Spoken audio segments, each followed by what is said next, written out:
Saudações e bem-vindo. Nos próximos minutos propomos-nos a refletir sobre o passado, presente e futuro de Moçambique.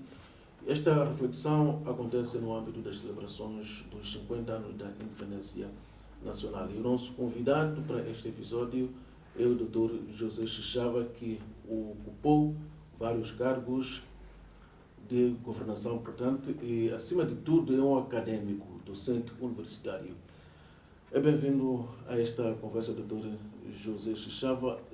Começo por lhe perguntar o seguinte: quais são os grandes marcos que pode sublinhar neste curso, tanto da edificação da nova nação, Moçambique, uma nova nação que já conta com 50 anos? Muito obrigado pela honra. É sempre um prazer fazer uma reflexão sobre o nosso país e a nossa economia em particular. Eu costumo dizer que não se pode falar do nosso país sem ter os grandes períodos. Nosso país, portanto, teve grandes períodos, que eu não vou falar de todos, mas posso dizer em 4 períodos, grandes períodos. Temos um primeiro período que vai de 74 a 76, que é o período que eu chamo de transição e proclamação da independência nacional. Neste período, nós também tivemos muita coisa neste período. É de voltar para isto. Depois tivemos um segundo período, praticamente começa em 77, aquele que vai, podemos dizer que podemos levá-lo mais ou menos até 86, né? 86. Portanto, eu estou a falar, já estou a pôr os congressos também e ver as mudanças que houve. Depois temos um terceiro período que começa em 1987, portanto, vai até ele vai até portanto, prefiro colocá-lo até 1994. E por quê? Este é o período em que é dos maiores períodos. Inclusive, até posso puxá-lo um pouco para 2004 para ser mais fácil. Portanto, que apanha o primeiro mandato depois do multipartidarismo. E tem um terceiro período, que é praticamente de 2005, não é? A 2014, e tem um último, que é 2015 a 2024. Então, são os 4 grandes períodos. O que é que caracteriza cada período, em várias palavras? Bom, no primeiro período, o que é que podemos ter? Não podemos esquecer da assinatura do Acordo de Lusaka. Portanto, porque a assinatura do Acordo de Lusaka que trouxe o cessar-fogo e trouxe o compromisso de Portugal, portanto, em conceder independência a Moçambique. Porque isto como consequência, não é? Consequência das várias derrotas que os moçambicanos, os guerrilheiros da Frelimo haviam infligido às tropas portuguesas. Então, é um marco muito importante. Portanto, o 7 de setembro, acordo. E logo a seguir ao 7 de setembro temos o 20 de setembro, que é o governo de transição, que é ele que prepara as condições para a nossa independência, né? Que, portanto, como sabemos, onde o camarada João Guiche Sano foi o primeiro-ministro. Então, este período é um período que tem as suas características muito fundamentais. Uma das características deste período é que nós assistimos a um êxodo dos colonos, né? E aqui, quando eu falo de êxodo de colonos, estou a falar também de gestores, quer públicos, quer privados, para entendermos depois o que foi acontecer mais tarde. Portanto, o moçambicano como tal, o nativo, nunca tinha tido a oportunidade de ser gestor, um grande gestor, quer a nível da função pública, quer a nível do setor empresarial. Então, ao abandonar o país em massa, estes portugueses, uns foram aqui para a África do Sul, outros na altura, a Rodésia do Sul, atual Zimbábue, outros foram para Portugal. Isto cria quase que um colapso no funcionamento das estruturas, portanto, a estrutura neste momento que ficam, né? O que é que causa este êxodo? O êxodo, uma das coisas que causa o êxodo, é interessante isso, é que, como eu em 1974 já tinha 20 anos, então é interessante o que à altura nós ouvíamos, o que fazia com que as pessoas fugissem. Umas era portanto, esta coisa da pessoa ter percepção de que, olha, estes que vêm, havia uma coisa que diziam que os guerrilheiros da Frelimo eram duras, matavam pessoas. Então, então uns tinham esse medo, mas uns é porque era um governo que ia ser de negros, não é? Enquanto durante muito tempo, durante a colonização, aquilo que muitas das vezes portanto, os brancos diziam, deixa-me falar assim, é que o preto tinha nascido para ser governado e o branco para governar. Então, se nós estamos numa situação em que vamos inverter as coisas, não é um bom sinal. Mas, portanto, esta questão essa percepção causa, de facto, o êxodo dos portugueses, saem de bandada, e ele veio, depois no segundo período, depois da independência, esta percepção veio a materializar-se, veio a ganhar mais força por causa das nacionalizações. Recorda-se que quase um ano, portanto, eu costumo dizer, aliás, um mês depois da independência, porque a nossa independência foi 25 de junho de 75, mas logo no dia 24 de julho de 75, aquelas grandes medidas que foram feitas no Estado da Machado. Nacionalização da terra, nacionalização do ensino, nacionalização da advocacia, da saúde, quer dizer, e um ano depois, em 76, nacionalização de prédio de rendimento. Então, repara, alguns desses que já eram a burguesia colonial, a grande e a pequena burguesia colonial, ao tocar-se nos alicerces do seu sustento, só isto é motivo para acharem algum deles que, olha, não é que eu não devo ficar, devo ir para o outro lado. Não é? E o que eu vou dizer? A análise que eu posso fazer hoje é que ainda bem que fizeram isso. Ainda bem que fizeram. Do que ficarem enquanto ficariam contra a sua própria vontade. O país ter ressentido desse exatamente. abandono. E aqui quero ressaltar uma coisa que nós não costumamos... porventura, uma coisa que nós não costumamos realçar isso. Durante o período de transição, quando acontece esse êxodo dos portugueses, há um fenómeno que acontece. Há uma emergência de uma força junto do povo, que mais tarde nós fomos chamar Grupo de Dinamizadores, deve ser recordado. Grupo de Dinamizadores foi uma organização da população que surgiu nos bairros, das zonas residenciais, como forma de colmatar o vazio que se havia criado por causa portanto, desta debandada dos portugueses. Portanto, o colapso da estrutura colonial é quase que preenchido pelos grupos de dinamizadores. Os grupos de dinamizadores, quando surgem, são estruturas que fazem tudo, não é? Fazem produção, fazem mobilização, fazem segurança, tudo fazem. Tanto que eu quero recordar que há um fenômeno também que é muito interessante aqui, ainda durante a transição, mas já estávamos em 75, porque há um decreto-lei que chega a ser aprovado, 1675, dia 13 de fevereiro, chega a ser aprovado. Esse decreto é muito interessante. O que o decreto dizia?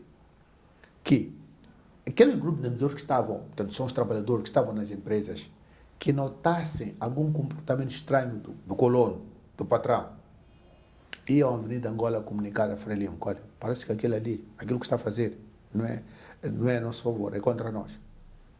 Só esse motivo era suficiente para que uma delegação, uma equipa fosse para lá.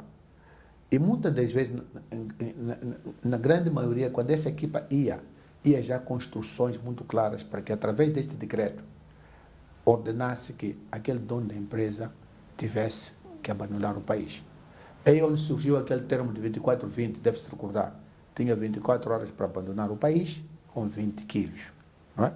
Muitas empresas foram intervencionadas desta maneira por causa do comportamento do dono da empresa em relação à própria empresa dele e que os moçambicanos que estavam lá a trabalhar, que ele podia pensar que eles não estão a ver, começavam a notar que ele está a ter aquilo que nós viemos mais tarde a chamar ato de sabotagem. Então, foi muito importante esse decreto para... Eu costumo dizer assim, este decreto ajudou a salvar a nossa economia, porque quando alguns começaram a ver que essa atitude forte, esta mão forte, e quero recordar que na altura, no governo de transição, quem era o ministro que fazia isso era o Camara Guebuza, portanto, era a administração interna, que tomava essas medidas, portanto, para as pessoas irem embora. Mas, avançando, já falei, portanto, no primeiro período, o grande marco, como eu disse, para mim, seria a independência nacional. E no segundo marco estão as nacionalizações, sem dúvida. Mas quando entramos em 77, a Frente de Libertação de Moçambique, que havia proclamado a independência, transforma-se em partido.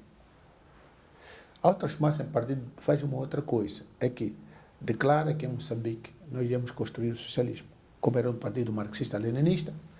E é preciso fazer um parêntese aqui, porque muita gente não entende por que foi assim. É que a Frelimo não tinha outra alternativa. Por quê? A maior parte, diria eu, 99% do apoio que a Frelimo recebeu para a luta, quer para treinamento, quer para fardamento, quer para armas, veio dos países socialistas. Então, é natural que, quando a gente atinge a independência, não é? Os amigos que Moçambique tinha, que podiam ajudar para esta nova fase de reconstruir o país, eram os países socialistas. Mas, mais do que isso, há um fenómeno que nós que somos investigadores, a gente tem que referir isso, é que também há um passado que existia. Os países socialistas tinham uma organização que chamava-se CAM, ou podemos dizer, ou como se chama a MECOM, CAM, que era a Comunidade de Assistência, portanto, mútuo econômica. O que significava isso? Era como se fosse uma instituição equivalente à instituição de Bretton Woods, não é? Que era uma organização que também ajudava os países, portanto, no seu próprio desenvolvimento. Aconteceu com Cuba, aconteceu com a Argélia. Esses países ajudaram. Então, nós também tínhamos essa perspectiva de que seríamos apoiados por essa organização. Por isso é que os países socialistas ajudaram-nos a preparar, depois do terceiro congresso, a preparar-nos o famoso plano de prospectivo indicativo, o PPI, não é? Foram eles que ajudaram a preparar. Mas, infelizmente para nós, os países não nos apoiaram, não nos deram financiamento para implementarmos o PPI. Por que razão chegou a ser sabido? Bom, algumas razões podem ter sido algumas razões podem ter sido especulativas, mas outras são razões muito práticas. Eu lembro-me que na altura o camarada Sérgio Vieira, na altura era governador do Banco de Moçambique, quando voltava de uma das reuniões, ele dizia assim, introduziu-me na altura uma expressão muito interessante, que era que uma das razões é que aquele bloco dos países socialistas achava que Moçambique ainda não tinha provado que de facto estava convencido que era uma boa opção implementar socialismo em Moçambique. Chegaram a introduzir uma expressão que chamava-se o seguinte: nós éramos um país de transição. Portanto, éramos um país que aspirava a implementar o socialismo, mas ainda não, como quem diz, precisa de mostrar que, convencer-nos de que, de facto, não é? Estás convicto de que o socialismo é a melhor opção. Mas isso não foi bom para nós, porque uma das coisas que fez com que depois não conseguíssemos implementar o PPI foi isso. Mas, ao mesmo tempo, o que fez não implementar o PPI foi também a sabotagem feita sobretudo pela África do Sul, sabotagem econômica. Deve-se recordar que logo em 76, não é? Começou aquilo que nós viemos a chamar mais tarde a Guerra Civil, não é? Através da RNAM, não é? Na altura MNR, não é? Começou na Zona Centro, apoiado primeiro pela Rodésia do Sul, e muito mais tarde, depois da independência do Zimbábue em 80, depois foi a África do Sul que apoiou diretamente. Então, estas situações todas acabaram convergindo para que toda a aposta que tinha sido feita para que aquele programa tivesse sucesso, de facto não tivesse sucesso. Se me perguntasse hoje, como economista, eu ia dizer o seguinte: o conteúdo do PPI continua válido. Eu digo... Aliás, alguns programas que não avançaram em Moçambique, vistos hoje, continuam válidos. Exatamente. O PPI continua válido. Deve-se recordar... Vou falar de 3 prioridades que o PPI tinha. A primeira era a questão da socialização do campo. A socialização do campo, ele destinava-se a transformar o camponês, para deixar de ser um camponês de subsistência e ser um camponês que produzisse para o mercado, um camponês comercial. Não era uma utopia, doutor? Bom, das utopias também vive o homem, não é? Mas eu costumo dizer assim, não é proibido pensar, muitas das vezes, e não é proibido sonhar também. Utopia, a semelhança dos 10 anos exatamente. Da vitória sobre o subdesenvolvimento. De facto, hoje, quando a gente pensa nisso, pode dizer assim, poderia ser um exagero. Mas temos países que há muito pouco tempo fizeram isso. Posso dar um exemplo agora de um país, Singapura, não é?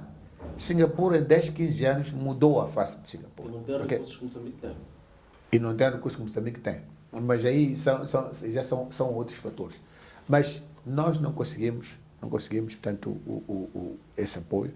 Quando eu falo de sabotagem, para além dessa, de apoiar a desestabilização, a África do Sul, deve-se recordar que foi capaz de... Nós tínhamos aproximadamente cerca de 90 a 100 mil mineiros na África do Sul. Reduziu para 1/3, não é? Aquilo foi uma sentada. Portanto, mandar aqueles moçambicanos todos de volta. O que veio agravar mais os problemas que a gente tinha, porque as remessas dos imigrantes tinham um grande peso na estabilização desta economia. Porque, deve-se recordar, por causa da cláusula do ouro, não é? Os moçambicanos, portanto, faziam os 18 meses na África do Sul, mas eles recebiam apenas lá 1/3 do seu salário. Os outros 2/3 recebiam no fim dos 18 meses. Mas o que é que se fazia? Quando eles vinham para cá, não recebiam, portanto, nem errante, porque o acordo que o Salazar tinha feito nos últimos anos era em barras de ouro. Então, a África do Sul transferia barras de ouro para cá, para o Banco de Moçambique, não é? E eles recebiam em escudo português quando chegavam para cá. Ao reduzir para 1/3 o número de mineiros que trabalhavam na África do Sul, também impactou economicamente isso, para além de outras razões. E é um momento em que também temos, deve-se recordar, temos cheias e calamidades naturais, em 77, 78. Depois, mais tarde, fomos ter 2000, fomos ter mais tarde, em 78, fomos ter secas, não é? 78, 79, fomos ter secas. Todos esses fatores em conjunto fizeram com que, quando a Frelimo, em 1983, se reúne no seu 4º Congresso, fizesse uma reflexão e perguntar até que ponto deve insistir em continuar a dizer que quer construir uma economia socialista. Há um aspecto que eu não coloquei, que é muito importante, que é o seguinte: qualquer economia, naquele caso concreto, a opção era a economia socialista. Uma economia socialista tem princípios. Nós podemos ter sonhado ter economia socialista, mas quem estuda hoje materialismo dialético entende, quer dizer, não é possível ser uma base, precisa de ter uma base material forte. Neste caso, o que eu estou a dizer? Não era possível, eu lembro-me na altura, uma das coisas que aconteceu foi, nós como moçambicanos, por exemplo, termos consultas gratuitas, medicamento gratuito, escola gratuita, quer dizer, então... Moçambique tentou seguir o modelo de Cuba. Exatamente, mas aí está o problema. Para fazeres isso, tens que ter uma base, um sustento para poder financiar. Nós não tínhamos. É muito pouco tempo. Viu-se que nós não podíamos conviver com isso. Por isso, em 83, uma das discussões, lembro uma discussão que é feita lá a nível do Congresso, uma das perguntas que alguém faz é se valeria a pena continuarmos com a fama sem proveito. Fama qual era? Se somos partido marxista-leninista, que queremos construir socialismo em Moçambique, temos uma economia centralmente planificada, mas com fome, não é? Lembra-se que em 83, praticamente a partir de 82, 82, 83, 84, 85, quer dizer, a situação foi muito forte. Quer dizer, nós tivemos aquele momento, é um momento que eu chamo de momento de apertar o cinto, em que depois chegou uma altura em que, bom, nós, a base de alimentação, sobretudo nos centros urbanos, era o repolho, não é? Mas por causa das dificuldades a gente estava a ter. Então, o país, aqui é um outro parênteses, já estamos, neste caso, estamos em 86. Em 1980, antes disso, em 84, o presidente Samora Machel, depois do Congresso, do quarto Congresso, ele decide, em 85, visitar os países capitalistas. E vai logo aos Estados Unidos. Na altura o presidente era o Reagan, não é? Dos Estados Unidos vai depois para a Grã-Bretanha, no Reino Unido, Margaret Thatcher. Uma das coisas que ele foi, lembro-me na altura, uma das coisas que o presidente foi dizer foi o seguinte, é que nós, o facto de termos optado em fazer uma economia socialista não significava que nós não podíamos ter relações comerciais com os países capitalistas. Ele explicou a nossa agenda, aquilo que eu expliquei, quer dizer, o que levou em que nós fizéssemos, e não tínhamos outra alternativa. Lembra-se que Portugal era e continua membro da NATO, quer dizer, eu não podia fazer pacto com a NATO porque, no fundo, os guerrilheiros da Frelimo lutaram contra a NATO, através de causa da Riaga. E a União Soviética e outros países que apoiam o Moçambique socialistas ficaram indiferentes a esta grande viragem do presidente Samora Machel? Bom, aí, nós investigadores ainda precisamos de investigar mais isso, porque, sabe, é muito estranho que, lembra-se que depois do presidente Samora Machel voltar destes países todos, a primeira missão que veio para aqui dos americanos foi ao Zeite, não é? Até tínhamos carros aqui com duas mãos apertadas, nas portas, uma mão de um negro, uma mão de um branco, apertadas, a mostrar a amizade que existiria. Bom, mas logo a seguir, lembras que em 85 assinou-se também acordo em combate com e alguns destes nossos amigos, países socialistas, não entenderam porque que Moçambique assinou acordo em combate. E eu sei que também, mesmo a nível de alguns nossos amigos do ANC, não entenderam isto, porque a questão é que o presidente Samora Machel, a ótica dele era a seguinte: se quem estava a apoiar a guerra, portanto, a nível do país, que era civil, apoiar não, era a África do Sul, não havia mais nada do que fazer um compromisso com ele, para que parasse de apoiar. Porque quando ele vai aos Estados Unidos, uma das questões que discutiu foi o problema da paz, não é? Que nós não gostávamos da guerra, mas tínhamos que nos defender. Como sabíamos de antemão que quem apoiava para que a África do Sul fizesse o que fazia eram os Estados Unidos, então o acordo de Nkomati visava secar o apoio que a Arnamo tinha, para que ela visse que não tinha outra alternativa do que sentar na mesa de negociações. E chegou a cessar esse apoio? O apoio não chegou a cessar. Inclusive, todos sabemos hoje que aquele acordo foi um acordo que, na prática, quem cumpriu fomos nós apenas. Não, mas Moçambique também não cumpriu na íntegra, porque continuou a apoiar o ANC, continuou a apoiar, portanto, a luta... Mas quero recordar, Boaventura, uma coisa. Há uma coisa que nós fizemos hoje, até hoje custa para alguns militantes aceitarem isso. Deve-se recordar que grande parte do ANC foram evacuados daqui para a Zâmbia. Saíram de Moçambique para a Zâmbia. Portanto, no âmbito do cumprimento do acordo, porque Moçambique queria mostrar que de facto podia fazer isso, mas muito cedo Moçambique percebeu-se de que não só pararam os ataques, assim como intensificavam cada vez mais. É aí onde eu digo, o acordo com mais, portanto, em vez de atingir os objetivos que devia ter atingido, acabou não atingindo. Então, não fomos nós, diria eu, não fomos nós que fizemos, violamos, portanto, não fomos primeiro a violar o acordo em combate, só que vimos que a outra parte nem sequer deu um único passo em relação às promessas que havia feito, portanto, no próprio acordo. Mas, fugindo mais, então, nós vimos que, quando chega-se a essa conclusão, a aproximação aos países capitalistas faz com que Moçambique seja, a partir de 1984, admitido como observador da instituição de Bretton Woods.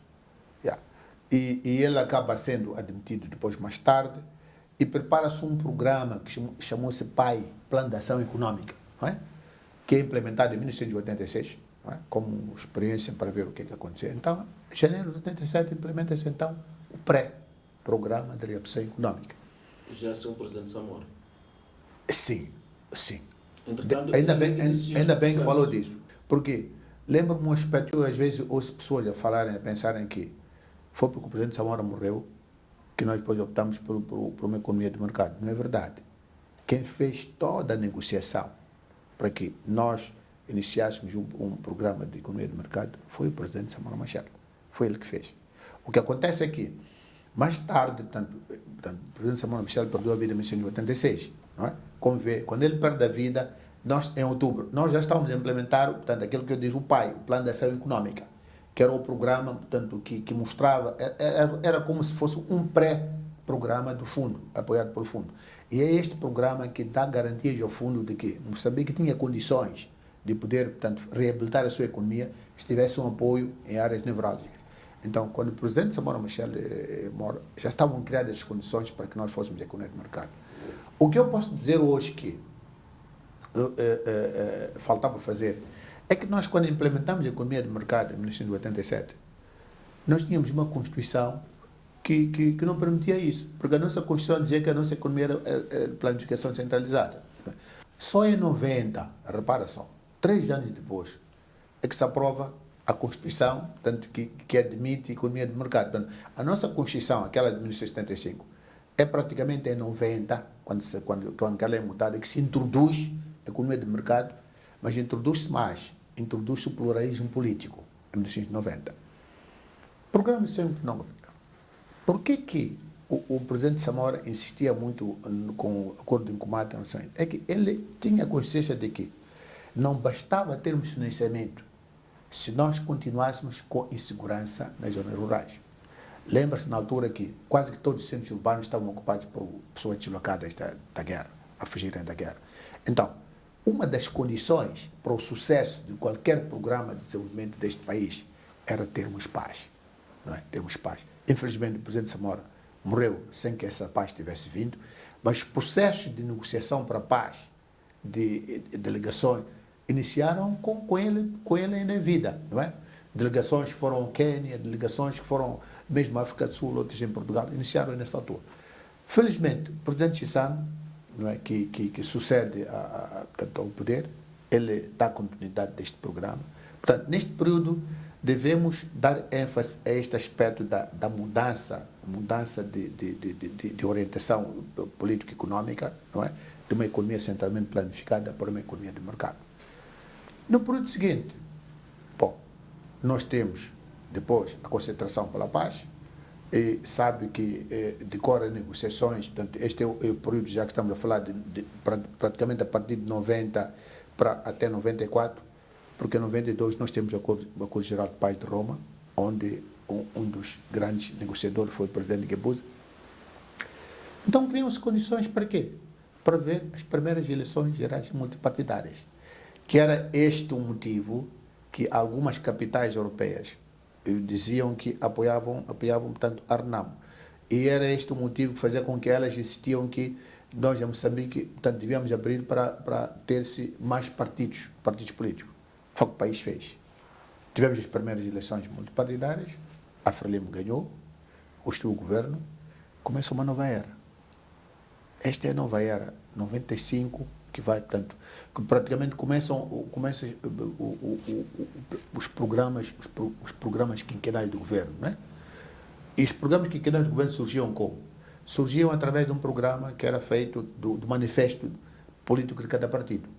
Porque quando fazíamos a preparação das eleições, vendíamos isso, o manifesto, né? Depois transformava-se em programa de governação. O que eu posso dizer, fazendo uma análise do que aconteceu em termos de... Posso dizer o seguinte: nós, depois de experimentarmos um pequeno levantamento, depois da independência em 1975, viemos a cair, até 1979 caímos. Em 80, quando se começa a implementar o PPI, o país, em 81, conseguiu atingir níveis recordes em termos econômicos. Níveis recordes mesmo. Quer a nível da agricultura, quer a nível da indústria. Mas voltamos a cair de novo. Quando em 87 começamos o programa de redução econômica, devo dizer que uma das coisas que o programa de redução econômica trouxe, trouxe um problema que foi, era preciso que, uma das receitas da gestão de Berto Nunes era privatizar as empresas públicas, que eram tantas. O que é que o país ganhou com as privatizações das empresas? O que lhe posso dizer hoje, Boaventura, é que nós não ganhamos nada, pelo contrário. O que nós ganhamos foi descrédito popular. Por quê? Surgiram muitos desempregados. Pessoas que não tinham sustento, nem tinham sequer qualquer orientação do que poderiam fazer. Repara que na altura em que nós estamos a fazer, começamos a fazer as privatizações de 87, a guerra não tinha acabado. Ainda tínhamos insegurança nas zonas rurais. Portanto, nem podiam ir sequer, podíamos dizer assim, vão às zonas rurais para poderem fazer alguma coisa, não podiam fazer isso. Então, e mais, nem a nossa indústria foi reabilitada, porque o programa de redução econômica não previa reabilitar toda a indústria, selecionou apenas alguns setores considerados na altura prioritários. Então, o que aconteceu de facto é que a economia, em vez de recuperar, não é, ela ficou cada vez mais sentida, porque há empresas que muito mais tarde, ao serem, portanto, um paradoxo, gostaria de falar desse paradoxo. A pergunta é: privatizas para quê? Porque, em princípio, se vais privatizar, parte deste princípio de que há alguém que tem capacidade para comprar a empresa. Está a ver o ponto? Quem? O moçambicano. Onde é que ele teria arranjado o capital para fazer isso? E qual é o banco que havia de emprestar para ele comprar uma empresa que não sabia sequer qual seria a capacidade dele de gerir aquela empresa para ela poder ser rentável? Então, muitas pessoas que ficaram com algumas empresas, mesmo sem terem pago, ficaram com empresas, estou a falar de moçambicano, não conseguiram sequer pôr num único dia a empresa a funcionar. Então, começamos a assistir a assistir, portanto, o próprio governo começou a assistir um problema muito sério. É que os trabalhadores começaram a se organizar fazendo manifestações, porque ficaram meses e meses sem emprego, não é? Porque pressupunha que quem fica com a empresa, porque a empresa está a ser privatizada, não é? É ele que fica encarregado de pagar os salários a partir daquela data. Todo o passado, todo o histórico, seria o Estado a fazer isso, mas todo o futuro não seria o Estado. Isto traz-nos um outro problema no país, é que engrossa essa fileira de desempregados. E como tal, isso não foi bom mesmo para o governo, mesmo para o próprio Frelimo isso não foi bom. No entanto, temos o Acordo Geral de Paz, que dá-nos um outro ar, não é? E começa, portanto, um novo ar fresco, começam um novo programas quinquenais. Qual é o primeiro desafio que se tem no governo de 95 a 99? O primeiro desafio foi reunir a família moçambicana, reunificar a família moçambicana. Por quê? Nós chegamos a ter mais de 3 milhões de deslocados por cada guerra. Uns tinham se deslocado para os países vizinhos, outros para as outras províncias. Chegamos a ter isto. Mas isto por quê? Uma razão muito simples. É que só dessa maneira é que se entenderia que valeu a pena nós termos paz. Porque a paz era para os moçambicanos se reencontrarem. Nós, quando falamos de reconciliação, é isso, significa que os moçambicanos reencontrarem. Aqueles que estavam desavindos, neste caso. No fundo, diríamos que lutávamos entre nós moçambicanos. Doutor José Xixaba, aponta, portanto, o desemprego que surgiu em consequência das privatizações, mas também há quem diga que esse desemprego é relativo porque as pessoas mantinham-se nas empresas enquanto não são despedidas e a produção que se fazia na altura não correspondia àquele exército, portanto, de empregados. Tem razão. Olha, politicamente falando, essa foi a melhor decisão que a Frelimo tomou, manter as pessoas nas empresas. Porque repara uma coisa, a pergunta que deve se colocar logo em 1975, 76 seria, valeu o que sermos independentes? Está a ver o ponto? A pergunta seria esta. Valeu o que nós sermos independentes? Então, politicamente, eu acho que a decisão foi correta. Manter as pessoas nas empresas. Olha, há um facto curioso aqui. De facto, nós tivemos muitas empresas onde não havia, mas não podiam trabalhar, não por culpa delas. E por quê? Porque a empresa não tinha dinheiro para poder comprar matérias-primas para aquela empresa continuar a funcionar, ou para comprar peças subsalentes para que pudesse preparar tanto as máquinas para a empresa operar. Mas a atitude mais correta não era mandar aquelas pessoas para a rua, porque ao mandar para a rua estaríamos, de facto, politicamente falando, contra o tal sentido de independência. Ficamos independentes, então era preferível, então algum diria, então era preferível não termos ficado independentes, porque nós queremos continuar com o emprego. Quais são os grandes males que identifica do PRE, Programa de Reabilitação Econômica e Social?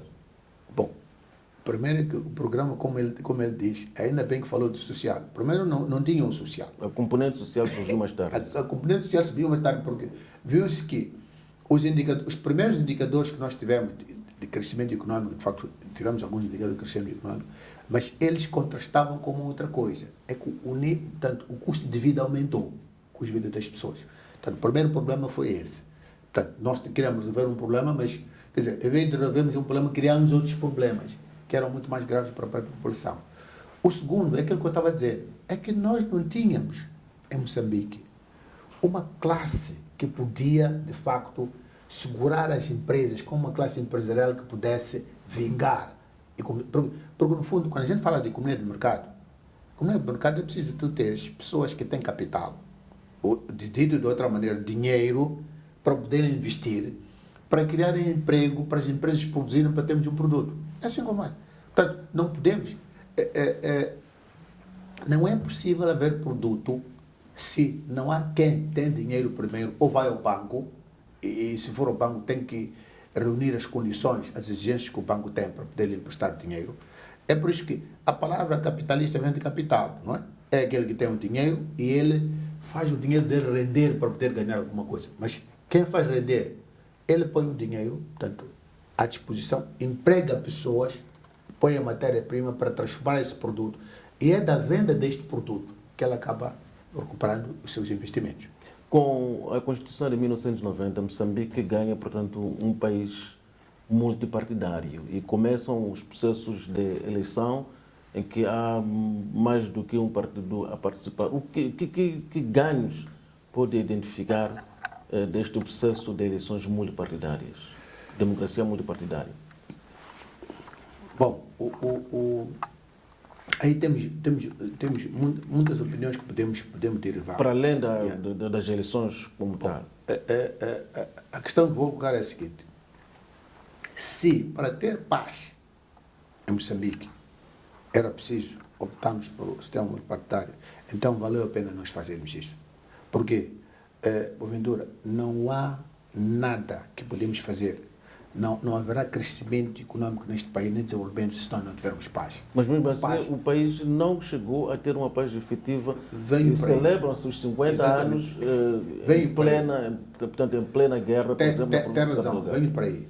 Aí é que temos que nos perguntar. Se me perguntar hoje como comunista, havia de dizer o seguinte: uma das razões que faz com que nós continuemos assim como estamos são as nossas políticas públicas. Nós precisamos de priorizar. As nossas políticas públicas têm que concentrar aqui o desenvolvimento onde? Nos moçambicanos. Quem tem que fazer este país crescer não são os estrangeiros, são os moçambicanos.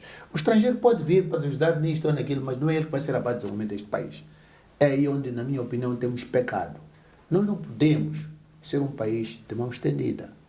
Aquele que vem para te ajudar, ele está preocupado em manter na situação em que tu te encontras. Ele não está preocupado em que desenvolva, porque ao desenvolver vais começar vais competir com ele e ele vai perder vantagem no mercado internacional. Você está a perceber? Isto vê-se bem hoje quando a gente olha para as riquezas que nós temos, não é? Riquezas minerais ou riquezas petrolíferas.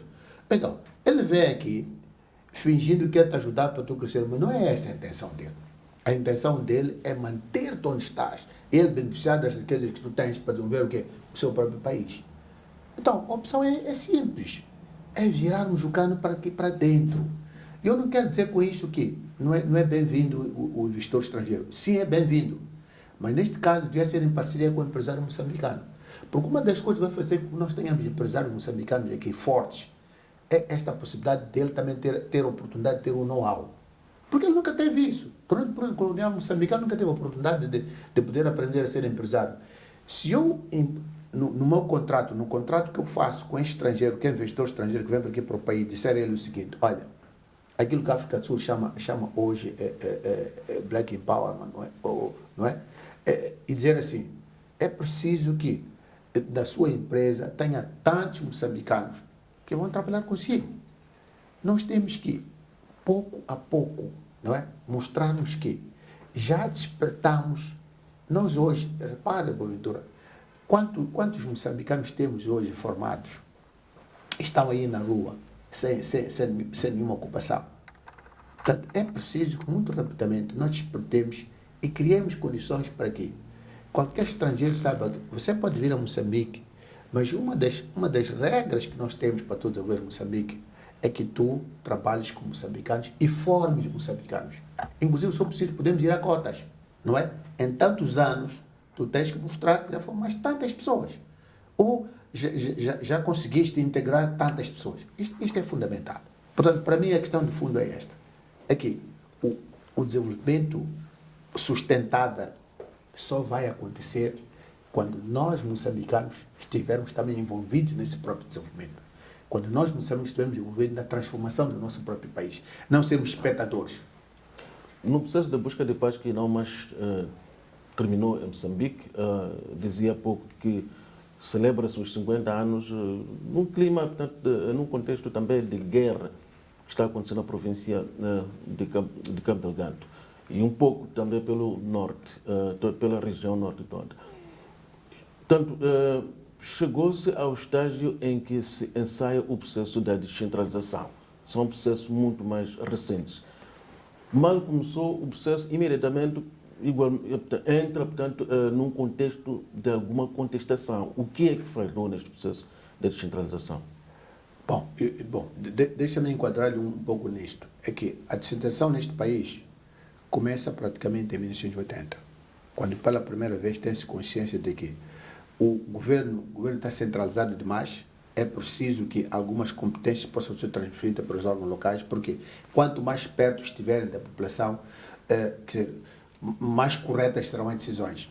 Mas não só mais corretas naquele sentido, mais participativas, as decisões serão benéficas. Vou dar um exemplo muito simples.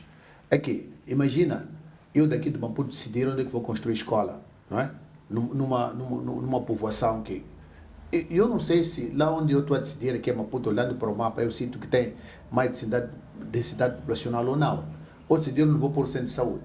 Mas se eu for para lá, e lembre-se que isso fez com que em 2001 o governo decidisse resgatar as autoridades tradicionais, que nós hoje chamamos de autoridades comunitárias. Por quê? Porque viu qual é o papel que estes têm junto das comunidades, no sentido, inclusive, até de ajudar o próprio governo a direcionar o desenvolvimento lá no local. É por isso que hoje em dia já não vai encontrar uma escola a ser projetada, a ser construída, sem se ter consultado a própria comunidade. Então, a descentralização ela é válida por causa disto. Mas, no entanto, o que acontece? A maneira como o processo tem estado a ser feito, na minha opinião, não tem sido das melhores formas. E por que estou a dizer isto?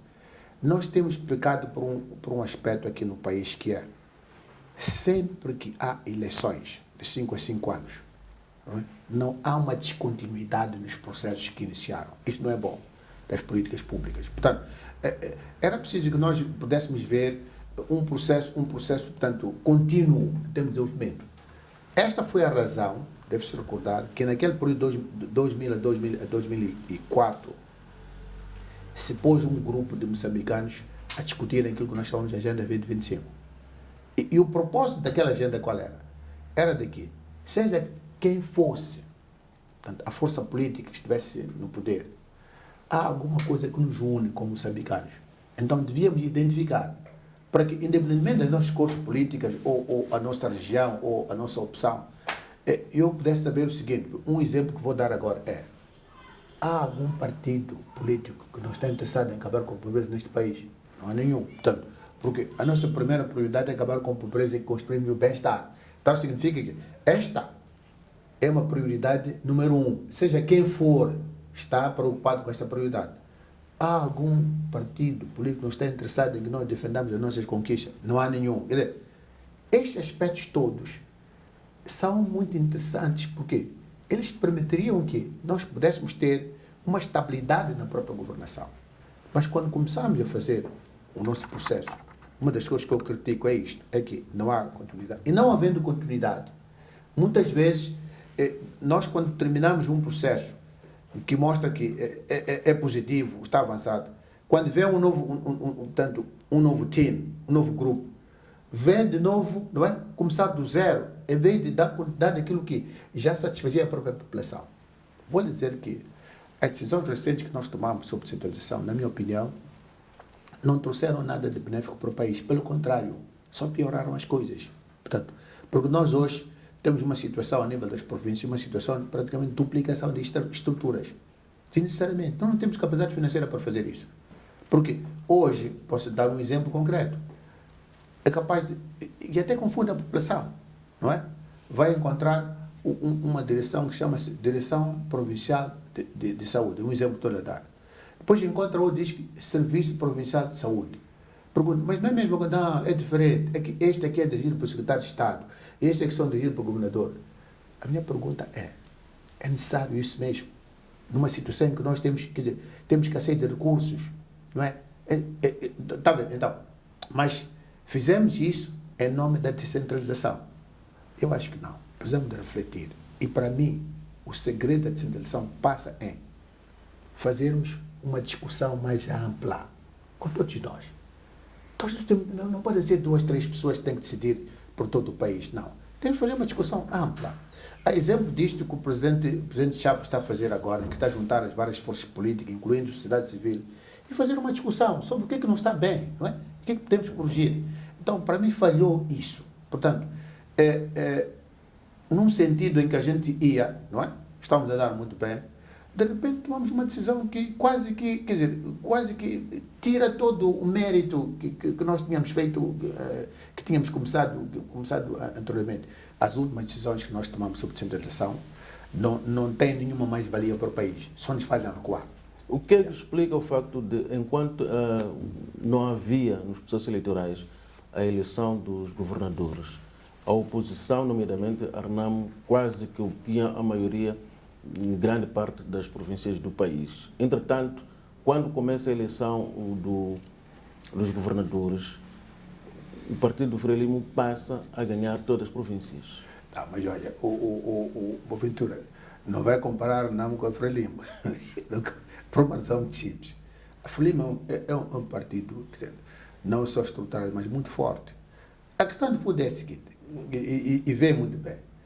Por exemplo, já fizemos eleições, agora estamos a trabalhar. A pergunta que eu lhe faço é, tem parado, qual é o partido que está nas províncias e trabalha? Qual é o partido que a todo momento, que todo ano está a mexer com os seus militantes, está trabalhando? Os partidos políticos não podem aparecer só para momentos eleitorais.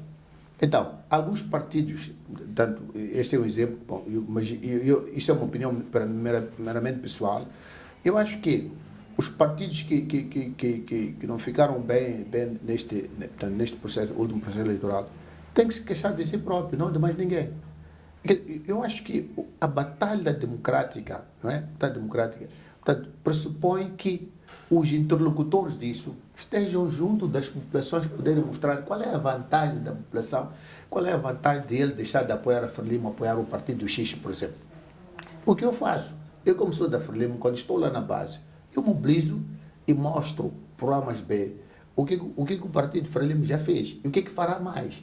Então, este é o aspecto que muitas vezes faz com que alguns estrangeiros que não são nossos amigos, que dizem o seguinte, a Frelimo já governou demais, devia sair do poder. Mas não é o problema de sair, vai perguntar à população. Por quê? Se no país dele, não é, respeita que a escolha democrática é cada um dizer quem quer que esteja no governo, agora não vai chegar a Moçambique e dizer que nós já governamos muitos anos e devíamos sair. Não é esse processo. Então está a inverter de novo o processo democrático. Eu acho que nos próximos anos, aqueles partidos que fizerem muito mais trabalho junto da população e não desiludirem a população, não é? Cumprirem as promessas que fazem junto da população, são esses que terão mais votos. Estou incrível. O doutor José Chachava considera mera coincidência a questão que eu colocava anteriormente. Quando, num certo período, a oposição, a Renamo, neste caso, conquistava a maioria nas províncias e quando se passa a eleger os governadores já não conquista nenhuma província. Sim, é uma mera coincidência. É uma mera coincidência. Por uma razão, mas posso explicar também um fator fundamental nisso, é quando nós chegamos a esta questão de eleições provinciais, demos ênfase a uma outra coisa, que é a Assembleia Provincial. Ok? Assembleia Provincial. Depois, e dissemos o seguinte, porque repara que até agora o governador era nomeado, não é, pelo Presidente da República para ser representante do governo. Então, quando a gente diz isto, o que acontece? A máquina da própria Frelimo virou os seus canos. Para quê? Fazer um trabalho de base, primeiro para que o governador pudesse surgir junto portanto, localmente. Não ser uma pessoa que não fosse conhecida lá no próprio local e tudo. Houve um trabalho de base que foi feito. A minha pergunta, eu não sei se o trabalho de base que foi feito por os outros foi suficiente ou não. Depois tem um outro problema, não podemos pôr de lado. É que alguma dessas formações políticas, nós vemos em alguns votos e tudo, repara que algumas delas não estão representadas em todo o país. Não têm representação em todo o país. E se tem, alguns só estão na capital. Não estão em todos os ciclos eleitorais. Portanto, é preciso ver que, portanto, a organização de um partido e no esquema que nós temos de eleições por lista, pressupõe que ele esteja presente e possa mobilizar em todo o território nacional. É por isso que, bom, na minha opinião, inclusive, eu acho que algum destes partidos que concorrem para eleições, ou destes candidatos que aparecem que querem concorrer para eleições, bom, ali, não sei a discussão que vai ser feita, mas uma das coisas que vai ser feita é que devia, de facto, não ser permitido que um partido que só está numa província em duas concorresse para eleições na Assembleia da República. Até que ponto iniciativas como a Operação Produção e portanto, campos de reeducação terão prejudicado o país neste seu longo percurso? Bom, é preciso... Eu sou das pessoas que têm uma opinião muito diferente em relação à Operação Produção. Deixa eu começar a Operação Produção. Se for ler para que era a Operação Produção, há de ver que o objetivo era nobre. O que falhou foi a sua implementação. E o objetivo era nobre por quê? A Operação Produção dizia o seguinte: é preciso que, assim como portanto, o conteúdo era dito, era preciso que as pessoas que andavam desocupadas, ok, nas cidades ou nas vilas, fossem dadas uma ocupação em sítios onde podiam produzir. Lembra-se, na altura, uma das coisas que ressaltávamos era a produção coletiva, deve-se recordar disso. Então foram organizados sítios, quer em Niassa, quer em Cabo Delgado, para que as pessoas pudessem ser acolhidas e serem orientadas para que tivessem pudessem produzir o seu próprio sustento. Infelizmente, na minha opinião, posso dizer com toda a franqueza o seguinte: estas coisas de muitas vezes, quando nós discutimos alguma coisa, alguma decisão, algumas pessoas que não concordam ficarem caladas, não é bom. Por quê? Ele participa na decisão, depois vai sabotar na implementação. Eu estou certo, a minha opinião como cidadão e como investigador, eu estou certo de que a Operação Produção, para não ter os seus resultados concretos, é porque ela foi sabotada. Há pessoas que não concordavam. Não, dentro de nós, quando digo isso, portanto, nessa altura não se esqueça que nós não tínhamos sistema multipartido, éramos só um único partido, portanto, alguns camaradas no nosso seio que não concordavam com, e que no lugar de terem falado, deviam ter dito que não concordavam, ou deviam ter feito uma outra coisa, explicar como é que acham que devia ter sido implementada, porque a pergunta que a gente podia fazer era, porque nessa altura não tínhamos o problema de criminalidade que podíamos dizer, não, o problema que se colocava era, nós temos pessoas aqui que estão a deambular todos os dias, que podiam ir a um sítio onde nós temos terra fértil, temos condições para produzir, e produzir não só para elas, mas também para nós. Este era o ponto que se colocava. E os campos da reeducação? Não, o campo da reeducação, assim como disse campo da reeducação. O campo da reeducação não é uma coisa nova, é algo que fazia parte como é que eu vou dizer, daquilo que era a política da própria Frelimo. Eu vejo o campo da educação, como o próprio nome diz, era mesmo para fazer com que as pessoas fossem reabilitadas.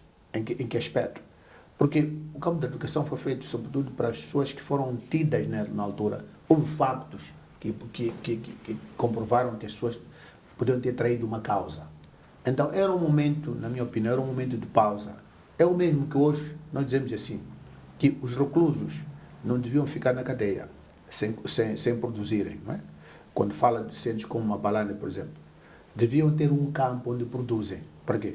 Para si próprio. Nós temos visto exemplos em alguns países onde os reclusos, alguns deles, quando acaba o seu tempo, inclusive de cumprimento da pena, são autênticos profissionais, porque aprenderam várias profissões e alguns deles, inclusive, eu conheço um caso que fui ver na Zambésia, numa cadeia. Alguns deles, inclusive, ficam depois até como força útil para aquele centro prisional, porque a pessoa já sabe fazer isto ou aquilo. Agora, tudo de novo, Boaventura, depende da maneira como nós implementamos as coisas. O objetivo pode ser nobre, o ponto é como é que nós fazemos. Por exemplo, houve casos que se disse de pessoas que acabaram sendo fuziladas nos campos de educação. Essa é a parte mais negativa, por uma razão muito simples. Porque nós tivemos neste país naquele momento que nós queríamos defender a nossa economia, é que nós tivemos tribunais militares revolucionários, em que a pessoa tinha, portanto, era objeto, portanto, ela era submetida a um julgamento e dependendo da maneira como se colocavam as questões que pesavam sobre ele, podia ser condenado ou não, não é? A ser fuzilado, portanto, a ser morto de fuzilamento. O que é que não devia ter acontecido nestes 50 anos da independência nacional? Bom, o que não devia ter acontecido é a guerra civil. Nunca devia ter acontecido. Porque eu penso que o nosso país estaria num outro patamar. Se logo em 76 nós, de facto, tivéssemos dado os braços, tivéssemos todos, portanto, visto o país como país de todos nós, não tivesse havido o que nós tivemos, esta é uma nota que o país teve. Esta é a primeira nota que nós tivemos. Depois, a segunda nota que nós tivemos portanto, essa que eu disse, da operação produção e essa sabotagem que foi feita a uma coisa muito nobre que devia ter sido feita de uma maneira e não foi feita, infelizmente. Não é? E como é que aprendemos a sermos corruptos, como moçambicanos? Mas Somos vistos como tais. Mas, Boaventura, se fosse a perguntar-me em que momento é que a corrupção começa, não é? Sabe, repara uma coisa, hoje nós precisamos discutir o conceito de corrupção. Precisamos discutir o conceito de corrupção. Enriquecimento ilícito. Porque vou dizer o seguinte, aí já disse claramente. Já disse claramente. Então, hoje, se eu não discuto o conceito de corrupção, mesmo aquele que enriquece à custa do seu sangue e sacrifício, sou capaz de pensar que é corrupto. Sabe? Então, estas coisas, quer dizer, mesmo a sociedade tem que discutir isto. O que é que significa corrupção? Porque hoje, repara, eu sou docente, não é? No nível superior. Mas eu lembro, eu comecei a dar aula aos meus 15 anos, porque meu pai era docente. Sabe? Alguém da família, um popular, levar uma galinha no fim do ano letivo, quer entregar ao professor. Isso fez sempre, antes de eu nascer. Já se fazia. Já se fazia. Mas hoje, se fizer isso, não é? É corrupção. Está a ver o ponto? Já é corrupção fazer isso. Porque a pessoa quer agradecer por um gesto, porque alguém lhe ajudou e tudo isso. Então, nós precisamos de saber codificar muito bem isto. Mas mais do que isso, vou lhe contar um outro fenômeno. Olha, seja breve, tem por favor, o nosso tempo já se esgotou. Portanto, nas empresas, a nível dos países capitalistas, no seu orçamento tem uma rubrica que chamam lobby, não é? Se eu fizesse em Moçambique é corrupção, está a ver o ponto? Mas é esse que faz lobby que vem me corromper a mim, porque ele quer ter um contrato sobre portanto, os meus minérios aqui no país, não é? E diz-me para fazer coisas que eu não devia fazer. E como eu sou carente, não é? Mas ao mesmo tempo, não é por ser carente que vou justificar eu aceitar a corrupção. Mas é ele que depois, não é? Ao querer que eu acelere o processo dele de ter a licença para explorar isso, ele dá-me um dinheiro. E é ele o primeiro a dizer o seguinte, em Moçambique é a corrupção, mas foi ele que trouxe e me corrompeu. E para terminar? Para terminar, eu acho que, olha, o que é que eu gostaria que nós fizéssemos nos próximos 50 anos? Primeira prioridade que devíamos dar, agricultura. Devemos modernizar a agricultura, não é? A seguir a agricultura, eu vou dizer agroindústrias, ou seja, fazer com que o produto da agricultura que vem à cidade venha transformado, aumentar o valor da agricultura. A seguir, eu vou dizer o seguinte, gostaria que estes recursos minerais não fossem para nós, não é? Aquilo para ficarmos à vontade de pensar que eles é que vão determinar o desenvolvimento deste país. Não. Eles podem ser um meio. Então, precisamos de usar os fundos dos recursos minerais para quê? Para potenciar o desenvolvimento da agricultura, mas também para formar moçambicanos nas várias especialidades. Eu digo, a minha formação qual é? Técnico profissional. Ensinar os jovens a fazer as coisas, transformar as coisas. Para não ficarem frustrados depois. Hoje temos muita gente que se diz que é doutor aqui, doutor da acolá, mas não sabe fazer nada. Então, se nós tivéssemos optado por um ensino técnico profissional, hoje estaríamos muito longe. Muito obrigado. O professor José Chechava foi o nosso convidado a esta conversa alusiva às celebrações dos 50 anos da independência nacional. Moçambique proclamou a sua independência a 25 de junho, corria o ano de 1975. Obrigado pela preferência e fique bem.